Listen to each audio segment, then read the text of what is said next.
So this morning I woke up in Chattanooga, Tennessee.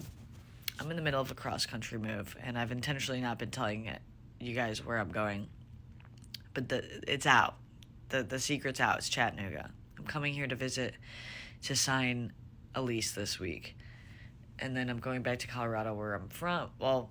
I'm from Chicago, but I've been living in Colorado for the last 10 years. I'm going back to Colorado for 2 weeks, and then I'll come back here and live here full time.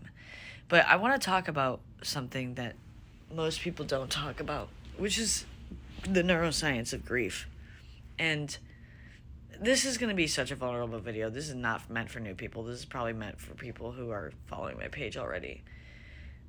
But on January 1st of this year, like legitimately January 1st, 2026, I flew home from Knoxville, Tennessee, and my goal was to move to Tennessee in the next few months. Like, I was thinking March or April at the latest.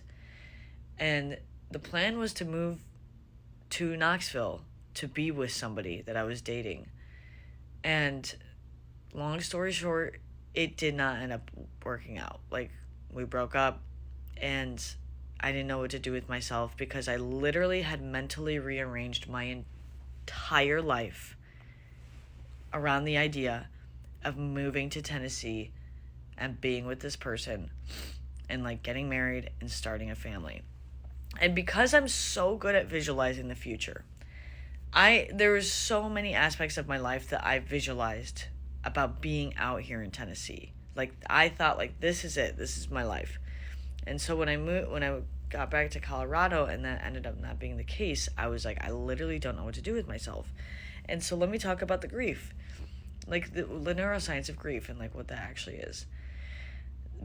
What grief is like, you pull up memory. The way memory works is that you have a part of your brain called the hippocampus, and basically it orchestrates all of the sensory parts of the brain to reconstruct a memory.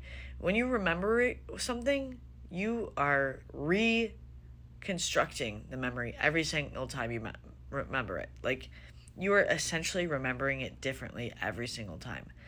And memory is a construction of different sensory parts of the brain. Your occipital, your parietal, your temporal, your somatosensory lobe, your insula. Like, it pulls from all these, like your hearing, your seeing, your vision, your smell, your taste, your touch. Like, you pull from those parts of your brain to remember something. And when you go through grief, you pull from those different sensory inputs, and you have an anterior cingulate cortex part of your brain. It's constantly, your anterior cingulate cortex creates a mental map of reality. It's constantly checking against your lived reality. And so when you pull these memories and it's like, oh, this is not your reality, this doesn't exist, there's an error. Depending on how big that error is, how big that gap is, that's what grief is. Grief is like, we cannot place this in our current lived experience. And so when I'm imagining this future with this person, and then I go back to Colorado and none of that is there, it's actually easier to not feel sad because nothing in my environment reminds me of this person.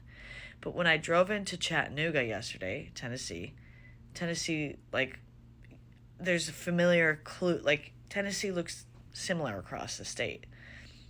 Let me tell you, the grief was enormous. It was enormous. I'm like, I could cry thinking about it right now.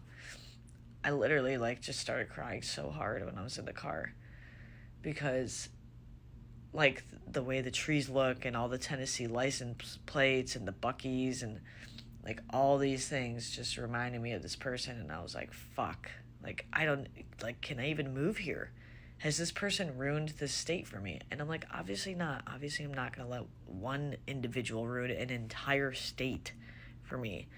But, like, the process of moving here is not even, like, I don't even miss Colorado. I'm fucking so ready to be done with Colorado. They're like, I don't miss it.